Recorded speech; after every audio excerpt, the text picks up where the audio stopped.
और मैं तुमसे कहता हूँ, अधर्म के धन से अपने लिए मित्र बना लो, ताकि जब वह जाता रहे तो वे तुम्हें अनंत निवासों में ले ले। हमारे कुछ विरोधी भाई लोग इस वचन को हमारे ही विरोध में इस्तेमाल करते हैं। देखो, तुम्हारे प्रभु ने अधर्म का धन कमाने से मना नहीं किया है, इसलिए तुम्हारे प्रभु ने कहा, अधर्म के धन से अपने लिए मित्र बना लो।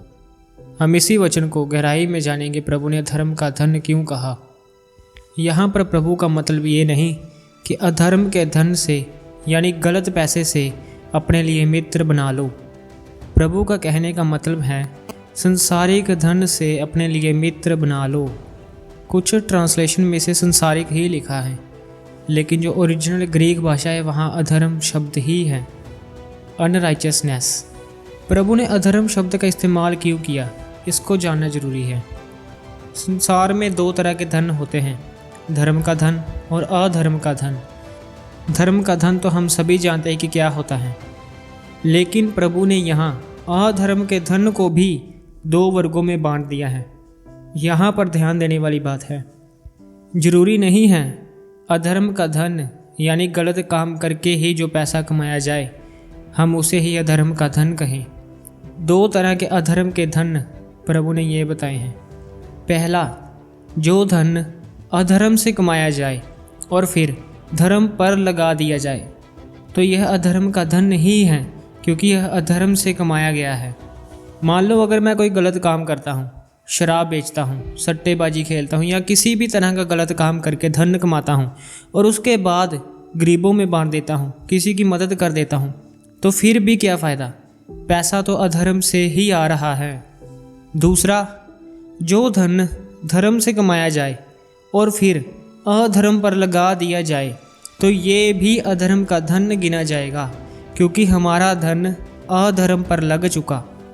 मान लो अगर मैं सच्चाई और मेहनत से पैसा कमाऊं, लेकिन उसे शराबों में उजाड़ दूं, वैश्याओं के पास उजाड़ दूं, संसार में उजाड़ दूं, तो ये भी अधर्म का धन गिना जाएगा।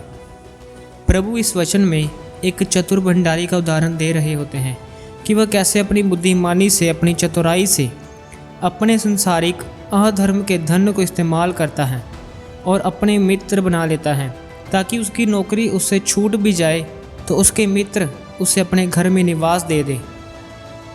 और आगे प्रभु कहते हैं, इस संसार के लोग अपने समय के लोगों के साथ यानी अपनी जनरेशन के लोगों के साथ रीति व्यवहारों में यानी दुनियादारी में ज्योति के लोगों से यानी मेरे लोगों से अधिक चतुर हैं।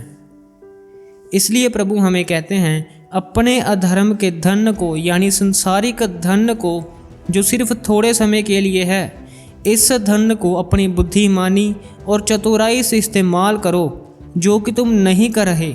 इस धन से अपने लिए मित्र बनाओ, जो कि तुम बना नहीं रहे।